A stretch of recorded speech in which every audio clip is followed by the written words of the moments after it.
সুমন, মাহফিলের প্রস্তুতি কেমন দেখছেন? বক্তা থাকছে কারা, আর নগরবাসী এই বিষয়ে কি বলছে?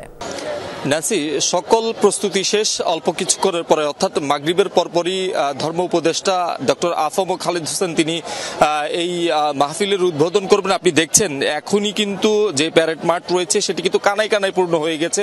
বাহিরে অসংখ্য মানুষ ভিতরে প্রবেশের জন্য অপেক্ষা করছেন। হয়তো কিছুক্ষণ পরেই মাগরিবের আজান দিবেন, নামাজ পড়ার জন্য অনেকে বেরিয়েছেন। তারপরও আমরা দেখছি এক ধরনের উচ্ছ্বাস কাজ করছে। যারা ধর্মপ্রাণ মুসল্লিরা রয়েছেন তারা, আপনি জানেন ন্যান্সি, 2006 সালে সর্বশেষ এই মাহফিলটি অনুষ্ঠিত হয়েছিল। পরবর্তীতে সরকারের বাধা এবং রাজনৈতিক প্রেক্ষাপটে আসলে আয়োজকরা এই মাহফিলটি তারা করতে পারেননি। এখন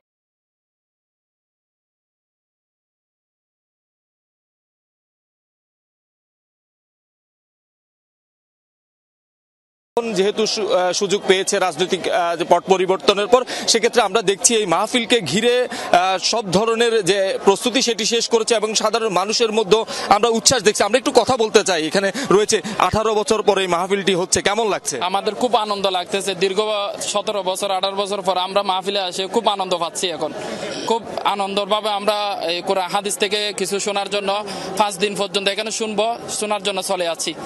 ন্যান্সি, আল্লামা দেলোয়ার হোসেন সাইদি তিনি আসলে সবসময় এই যে মাহফিল সেটি আসলে মাতিয়ে রাখতেন। তার এই ইসলামী বক্তা হিসেবে তার বক্তব্য শোনার জন্য সাধারণ মানুষের যে আগ্রহ আমরা দেখেছিলাম, সেখানে জনসমুদ্রে আসলে সেটি পরিণত হতেন।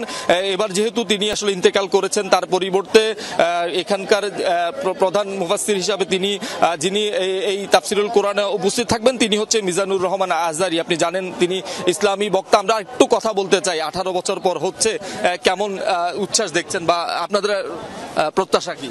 আলহামদুলিল্লাহ, আমাদের অনেক ভালো লাগতেছে। আসলে আমাদের বিশেষ করে আমি পার্সোনালি বলতে চাই যে আমি 2011 সালে চিটাগং আসি। আমার হচ্ছে কি চকরিয়া বাড়ি। আমার একটা ইচ্ছে ছিল আল্লামা সাইদি সাহেব। আসলে ধন্যবাদ। এই একটু শুনতে চাই, আপনি তো বয়োজ্যেষ্ঠ মানুষ, দীর্ঘ 18 বছর পরে এই মাহফিলটি হচ্ছে, কেমন লাগছে? আলহামদুলিল্লাহ, আমাদের অনেক ভালো লাগছে। আমরা এই মাহফিলের জন্য অনেক সাধনা করছি। ইনশাআল্লাহ 18 বছর পরে আমরা মাহফিলটা পেয়েছি। আমরা মন ভরে অনেক খুশি। আচ্ছা, একটু শুনছিলেন আসলে, তারপরে আমরা এর আগেও কথা বলেছিলাম বিভিন্ন যারা এখানে এসেছেন তাদের সাথে। তারা আসলে প্রত্যেকে আসলে বলছেন আল্লামা দেলোয়ার হোসেন সাইদিকে তারা অনেক বেশি তারা মিস করছেন।